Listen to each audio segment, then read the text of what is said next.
सूरत civil अस्पताल में घंटों इलाज के बिना मरीज के मरने की नौबत आ गई। मरीज के परिजन ने सुपरिंटेंडेंट को शिकायत की।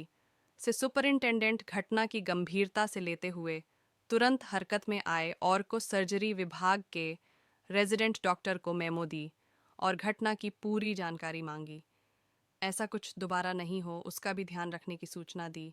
Report Deepak Roy, U Bharat. Sir, आपका पर्चा और कोई डॉक्टर को मेमो दिया गया है, क्या है पूरा मामला?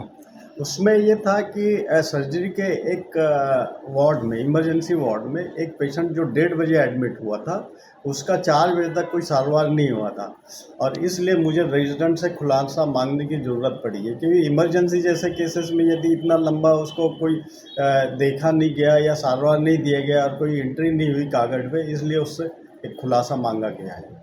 सर, पेशेंट कौन था और किस चीज़ का ट्रीटमेंट लेने आया था वो? पेशेंट बेसिकली वो बेड सोर के कंप्लेन से आया था। उसके बेड सोर से ब्लीडिंग हो रही थी और साथ में उसको डॉक्टर ने कुछ एमआरआई एडवाइस किया था।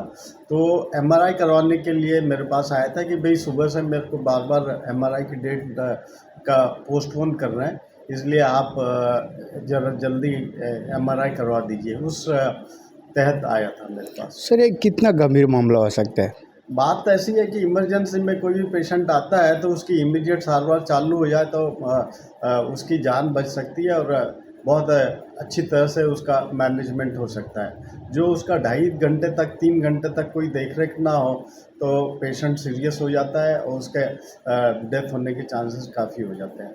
सर, क्या लगता है मेमो देने के बाद दूसरे डॉक्टर भी ऐसे करने से डरेंगे? मेमो देने से फ़र्क पड़ेगा, दूसरे डॉक्टर के ऊपर फ़र्क पड़े ना पड़े, पर एक उसकी एक नेग्लिजेंस है डॉक्टर की, वो सामने आएगा और इस हिसाब से मैंने एचओडी से भी एक्सप्लेनेशन मांगा कि भाई ऐसे आपके जितने रेजिडेंट है जिस तरह से नेग्लिजेंट है उसका भी आप ध्यान रखें।